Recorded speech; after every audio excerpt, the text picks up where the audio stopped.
ريال مدريد مستعد لضم 3 لاعبين. ولكن قبل البداية مشاهدينا الكرام، إذا كنت من عشاق الميرينغي فنرجو منك الاشتراك في القناة والضغط على زر اللايك.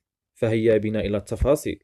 يستعد ريال مدريد برئاسة فلورنتينو بيريز لحسم تعاقده مع 3 لاعبين في الفترة القادمة لتدعيم صفوفه بقوة، وخاصة بعد رفضه دخول ميركاتو الشتاء الماضي رغم مطالب المدرب الإيطالي كارلو أنشيلوتي. ويمر الميرينغي في الفترة الحالية بمستوى متذبذب خاصة في الدوري الإسباني بعد فقدان صدارة الليغا لصالح برشلونة بفارق 9 نقاط، والهزيمة أمام البارسا أيضا في ذهاب نصف نهائي كأس ملك إسبانيا. ووفقا لصحيفة الناسيونا، إن ريال مستعد لدفع ما يقارب من 300 مليون يورو من أجل إبرام 3 صفقات قوية لتدعيم صفوف الفريق بقوة في الفترة القادمة. وحسب المصدر ذاته، فإن ريال مدريد يستهدف التعاقد مع جواو كانسيلو لاعب بايرن ميونخ والمعار من مانشستر سيتي، والنجم الإنجليزي جود بيلينغهام لاعب بروسيا دورتموند، وكافارتسخيليا لاعب نابولي. وشدد المصدر إن صفقة بيلينغهام ستكلف ريال مدريد ما يقارب من 150 مليون يورو بسبب مطالب النادي الألماني. وعلى الجانب الآخر، أفاد المصدر أن مانشستر سيتي يطلب ما يقارب من 70 مليون يورو من أجل التخلي عن نجمه كانسيلو خلال الميركاتو القادم. وبعد اهتمام بيريز بنجم نابولي، شدد المصدر أن كفارتسخيليا سيكلف إدارة مدريد ما يقارب من 100 مليون يورو. والجدير بالذكر أن كفارتسخيليا تمكن من تسجيل 13 هدفا وصناعة 15 هدفا